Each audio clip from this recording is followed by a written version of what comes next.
Magbabayad na po doon. Masaya po kayo na. Ngayon, na-cake mo na. Na-slice mo na yung cake. Hindi, ano lang, yung kahit small bite. Uy, ang gulo na ng isip ay ano. Tapos bahala ka na kung bibigyan mo yung mga bata ng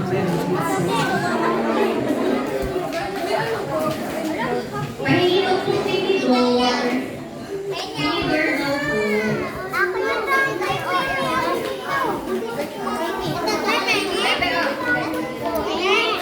Wait lang. Yan, mo na.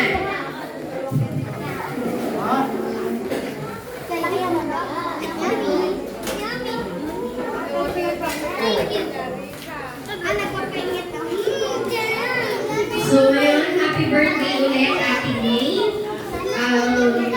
Wish you all the best. Then, ito po yung